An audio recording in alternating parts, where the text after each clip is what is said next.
Hi there, welcome to Neppy Invests. I'm excited to bring you this video today because I'll be talking about a company that I've held for many years. And that company is called Orbital Corporation. The ticker code on the ASX is OEC.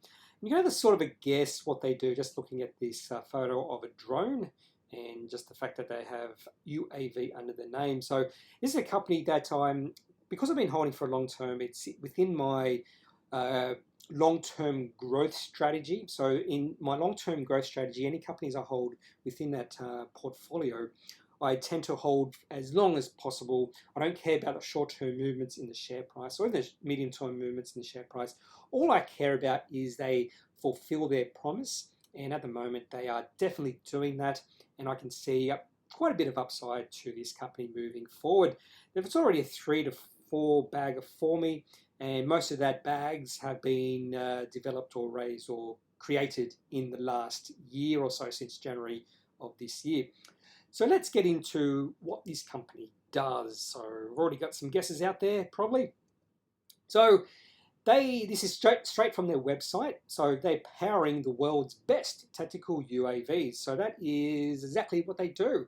So powering simply means they design and manufacture the engines or engine systems of tactical UAVs. The world's best there is just Orbital saying, they're into the world's best tactical UAVs. But I'll just say tactical UAVs. So UAVs, again, is unmanned aerial vehicles, and tactical, and I'll get into that the next slide. So what is tactical UAVs? So tactical UAVs are used by global defense forces to do stuff like intelligence, surveillance, and reconnaissance. So essentially what Orbital is doing is creating engines or engine systems for defense force drones. That's probably a simple way to put it. Now, they've had a very long-term relationship with In Situ, or a 4-year relationship anyway. Maybe that's not long-term, but a 4-year relationship with In Situ, which is a Boeing company.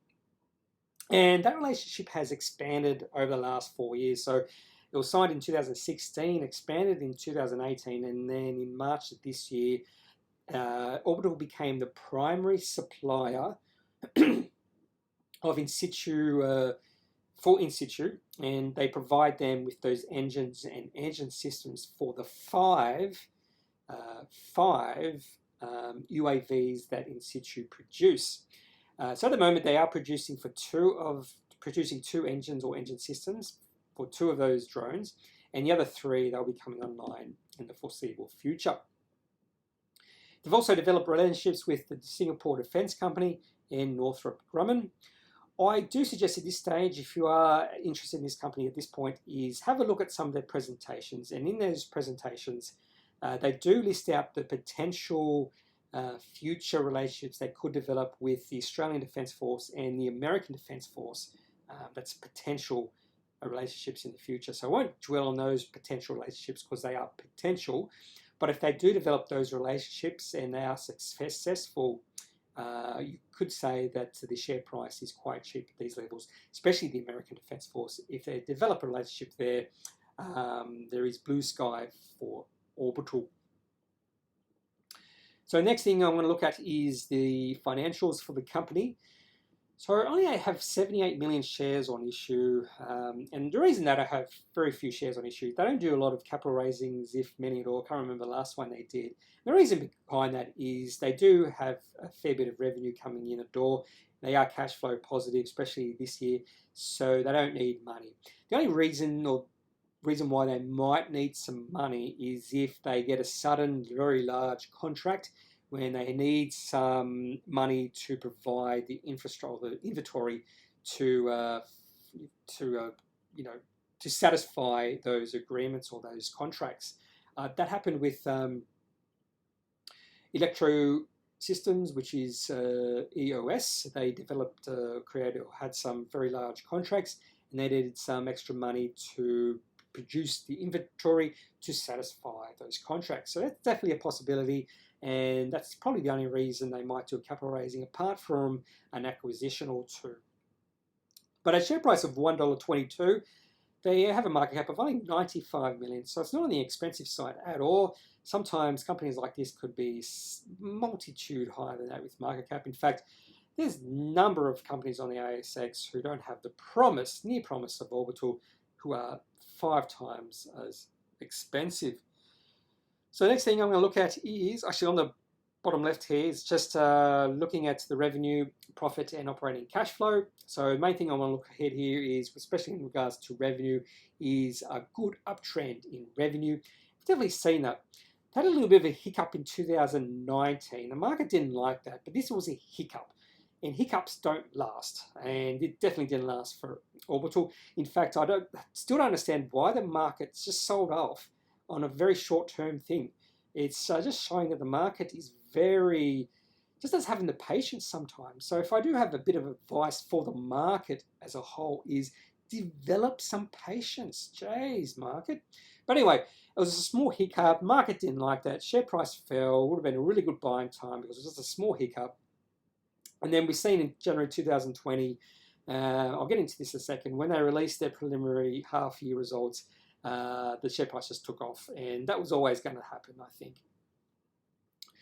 But anyway, the next thing I'm going to look at is the share price. So this is looking at the 5-year weekly chart. You can see for first 4 years of this chart, nothing much happened.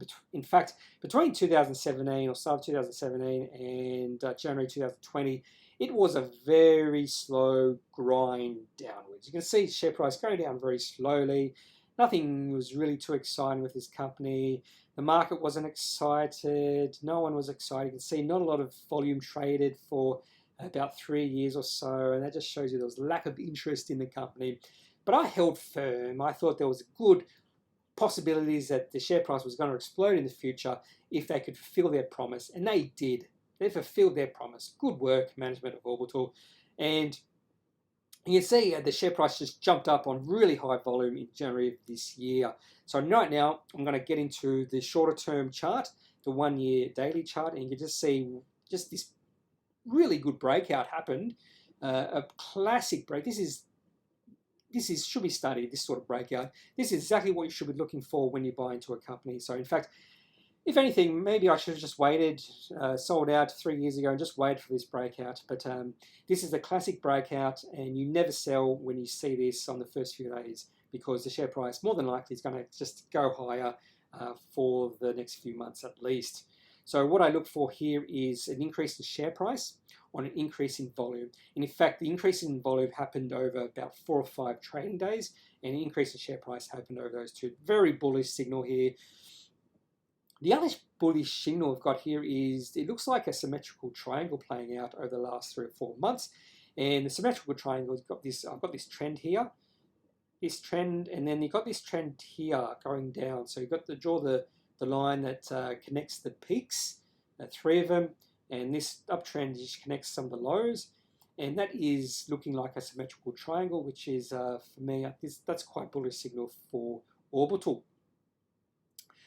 Decreasing volume over the last 3 or 4 months, that's nothing to be concerned about either, but the long-term trend has persisted through the last 3 or 4 months.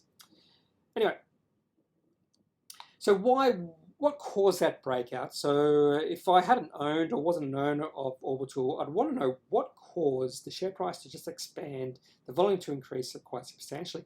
You just see here, I've got 5 days of trading from the 29th of January 2020 to the 4th of February. You just see the share price each and every day just took off, so increasing over 5% each and every day, and reached a peak in the share price increase of 35% on the 4th of February. And then corresponding volume, so this column here is volume. You just see expanding volume, which is very bullish also. So the 4th of February, share price increased 35% on 2.5 million shares traded. So what caused that? So on the 29th of January, they released their half-year financial year preliminary results. It was, very short preliminary results. So preliminary results is the company just telling you what they think the results are going to be. Not think, but it hasn't been audited yet. And the official results were released on 27th of February. So 1 month later, the official results were released. But the market didn't get excited about the official results. They excited about the preliminary results. And maybe the investor presentation on the 3rd of February led to those big 2 jump days on the 3rd and 4th. So maybe they had something really interesting in that investor presentation. But anyway, I think I've got a comment here from Todd Alder, he's the CEO of the company. I think this was why the market got interested, and it took a while for the market to digest this announcement. So sometimes, especially if you've got indigestion, it takes a while for what's to be digested to actually be released out into the market as a whole. And in this case, it took 5 or 6 days to be released in the market as a whole for the whole market to digest the news. So this is what Todd Alder said. He said the significant improvement in half-year results, blah, blah, blah, building on this momentum now into production, which will accelerate Orbital's revenue and targeted profitability at the full year. So I think that's what got the market excited. No really big numbers there. They did have released some numbers in there, but I think it was just this bullish nature of what Todd Alder was saying. And to be honest with you, it's come to fruition. In fact, from these prices, if you bought in on the 4th of February, even at the high there of 69 cents, you would still have made out quite a bit because the share price is significantly higher from that price. So that's all I got on Orbital Corporation. Hope you've enjoyed this video. This is a company I'm excited about for the future, and I'm pretty sure it will, well, I shouldn't say pretty sure, but there's a good chance share price will be significantly higher over the next 5-10 years if, the big if here, if they fulfill or maintain the promise they have shown. So it's all about fulfilling that promise. So it is one of the hardest things managers have to do of a company is to fulfill the promise. A lot of companies, or most companies, have promise. You just got to fulfill that promise. And if you can fulfill the promise, you know, the future is yet to be written. Future could be anything for this company. So leave a comment if you are a holder of this company. Maybe leave a comment why you bought in. Maybe I've missed something that's important, that you think it's important. But otherwise, I'm not a professional advisor. So if you do need some advice about your particular needs, your particular circumstances, make sure you seek out someone who is qualified, who can speak to you about your own particular circumstances. So that's all I've got on this video. Hope you've enjoyed it. Hope you've learned something from it. And I'll talk to you another day. Have a good day. Bye.